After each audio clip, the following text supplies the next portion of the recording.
ఈటెల సైకిళ్ల పంపిణీ కార్యక్రమంలో కూడా ఈటెల గారితో ఉన్నటువంటి బ్యానర్లు వేసడం వల్ల తీపించేయడం ఏదో మీరు మీ అంతా చూస్తామనే మాటలు మాట్లాడుతున్నారు. ఈటెల రాజేందర్ గారి ఇంటికి ఫోటో దిగితే ఇదంతా పెద్ద కుంభకోణం లాగా అనిపిస్తా ఉన్నది. మమ్మల్ని టార్చర్ పెడతా ఉన్నాను గౌతమ్ రెడ్డి గారు నాతో మాట్లాడినటువంటి విషయం. అంటే ఇదంతా నిజమే ఉంటుందా? ఇప్పుడు మాకు పెద్ద దిక్కు ఈటెల రాజేందర్ గారు.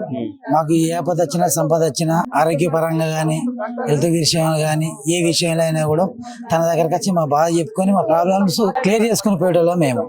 మాకు అక్కడ మాకు దిక్కు ముక్కు ఇక్కడ లెవెల్ లేకుండా అయిపోయింది. మేము ఇక్కడికి రాగానే పలానాలు వేరు ఫోటోలు చూడడము, చామరిపేట కింద వేరంటే ఈటెల రాజేందర్ అనే వ్యక్తి బీజేపీ ఎంపీ కాదా? బీజేపీ వ్యక్తి దగ్గరికి పోతున్నాం కదా. ఒక ఎంపీ గారే కదా, ఒక 2 సార్లు మంత్రిగా చేసిండు కదా, 7 సార్లు 8 సార్లు ఎమ్మెల్యే అయ్యింది కదా.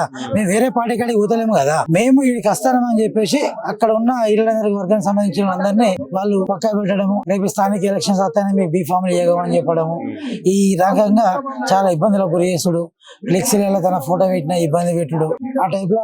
ఒకవేళ గ్రూపులలో పోస్టింగ్ అభిమానులు ఉంటారు, ఎవరి అభిమానులు సేమ్ పార్టీ, వాళ్ళ పెద్ద ఏం లేదు, ఎవరి అభిమానులు వాళ్ళకు ఉంటారు. ఆ పోస్ట్ పెట్టినాక ఆ పోస్ట్ పెట్టిన నెంబర్ డిలీట్ చేయడము, అని బెదిరియడము,